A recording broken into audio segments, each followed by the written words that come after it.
Здрасти, аз живея на село.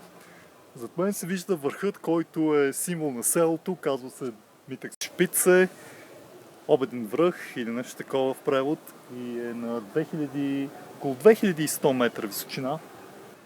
По този начин човек много бързо се потапи в тази природа, поради търсене на работа, намерих място.